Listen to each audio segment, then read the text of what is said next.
धर्म क्या है, ये सबसे पहले तो सबके अनुसार क्या क्या है या किस चीज़ के अनुसार जो भी ये बताएंगे। ओम ऐं ह्रीं ऐं वाग्देव्यै नमः। तापहारिणी तापी के तट पर स्थित सूरत के इस विद्या के सर्वोच्च मंदिर के सभागार में आप सब इतनी देर तक इतना धैर्य बनाकर और उत्साहपूर्वक बैठे हैं, आप सभी को प्रणाम।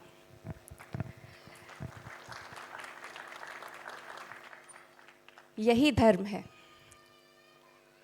गति धर्म है, धर्म जीवन है, धर्म शाश्वत है। और ये धर्म सिर्फ मानव के लिए धर्म नहीं है। हम सनातन इसलिए नहीं हैं कि हमने कुछ रूल बुक्स बनाए और उसको फॉलो करना शुरू किया और हम सनातन हो गए। जब हम केवल हिंदू की बात करते हैं तो मुझे लगता है कि हम अपने आप को एक पॉलिटिकल टेरिटरी में बांध रहे हैं। लेकिन जब हम धर्म की बात करते हैं तो हम उस रित की बात करते हैं जिससे कि हमारे पदार्थ के सूक्ष्मतम कण, हर एक लघु चेतना, वो सब अपना धर्म निभा रहे हैं और वो शाश्वत निभाते चले जा रहे हैं। वो धर्म है। सूर्य चंद्र भी उस धर्म से बंधे हुए हैं, इसीलिए नियत समय पर दिन होता है और नियत समय पर रात्रि होती है। जल का, वनस्पति का, बेटे का, राजा का, स्त्री का, भोजन का, सबका अपना धर्म है। तो क्या सनातन को हम इतना सीमित और संकुचित करके उन रिलीजियस प्लेटफॉर्म के लेवल पर लाने को क्यों आतुर हैं? धर्म जो इतना विराट है, जो किसी भी देश, किसी व्यक्ति, किसी राष्ट्र, किसी भूखंड, किसी पिंड, इन सब की परिकल्पना से परे है। ये पूरा ब्रह्मांड, उसके बाद का डार्क मैटर, वो भी अपना धर्म निभा रहा है। तो सबसे पहले इस धर्म के विराट स्वरूप को समझना होगा और हर एक छोटे से छोटा कण यदि अपना धर्म निभा रहा है तो क्या हम उस धर्म से विमुख हो जाएं, कुछ भय से या कुछ लोभ से? ये बात यदि समझ आ जाती है तो ये जितनी चर्चाएं हो रही हैं, शायद इन चर्चाओं की आवश्यकता नहीं पड़े। लेकिन जब आग लगी होती है, अभी पिछले सत्र में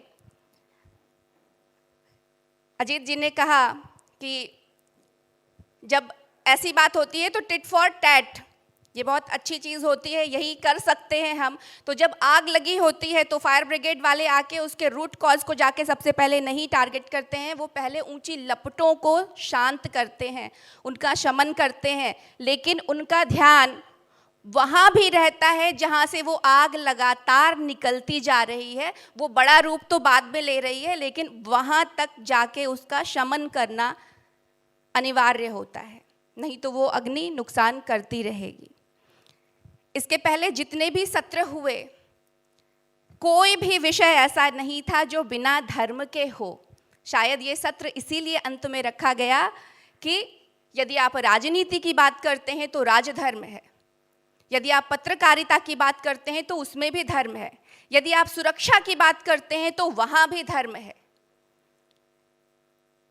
हम ही वो हैं जिन्होंने पूरे विश्व को जो धर्म का अर्थ है वो समझाने के लिए आज तक संरक्षित कर रखा है और उसको संवर्धित करते जा रहे हैं।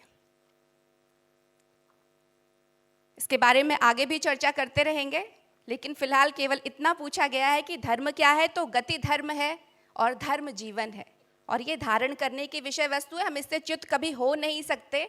बस अपने धर्म को अगर समझ जाएं तो उसका पालन करना, उसके लिए आत्मशक्ति और आत्मबल बहुत अधिक बढ़ जाता है। एक छोटी सी बात कहूँगी कि पदार्थ और ऊर्जा, सब्सटेंस एंड एनर्जी, इस पर आधुनिक विज्ञान बहुत समय तक खोज करता रहा और पदार्थ के सबसे सूक्ष्मतम कण पर जब गया, इलेक्ट्रॉन, प्रोटॉन एंड न्यूट्रॉन, तो जब इलेक्ट्रॉन को भी तोड़ा, उसके पहले वो बहुत कंफ्यूज थे वेदर दैट इज सब्सटेंस और एनर्जी, समवेयर इट इज, कहीं वो सब्सटेंस है और कहीं वो ऊर्जा है। ये सिद्धांत सनातन ने दिया जहाँ वो शिव और शक्ति की बात करते हैं। शिव वो मैटर है और शक्ति वो ऊर्जा है। इसको यदि हम गणितीय सूत्र में दें, वैदिक गणित और खगोल शास्त्र से बड़ा शास्त्र आज तक दुनिया में नहीं बन पाया। गंधक और पारा इसको रिफ्लेक्ट करता है, इसका प्रतिनिधित्व करता है। आप जब इसके सूत्र देखेंगे, इसको पीरियोडिक टेबल में नंबर मिले हैं 16 गंधक को। 8 + 8 = 16 और पारा को मिला है 80, यानी कि 8 को जब आप 10 बार जोड़ दीजिएगा तो वो 80 हो जाएगा। तो संलयन और विलयन का जो सिद्धांत है वो हमारे धर्म में उसकी व्याख्या है। जब हम शिव शक्ति की बात करते हैं, शिव शक्ति जब एकाकार होते हैं, जब आत्मोत्थान की बात होती है, शिव से शक्ति ऊपर को ऊर्ध्वगमन करती है, यही पारा और गंधक का जो शिव शक्ति और का मिलन है ये यही है। और जब ये मिलता है तो ही मंगल मूर्ति गणेश का प्रादुर्भाव होता है, जिनका जन्मदिन हम 2 दिन के बाद मनाने वाले हैं। तो जब धर्म को इस तरीके से समझेंगे तो ये सारे कर्मकांड भी समझ आ जाएंगे, उनका विराट स्वरूप भी समझ आ जाएगा, और हम जो कुछ भी करते हैं वो निरर्थक या निरुद्देश्य नहीं करते। उसके पीछे भौतिक विज्ञान, सामाजिक विज्ञान, मनोविज्ञान और सबसे बड़ा रसायन विज्ञान भी है।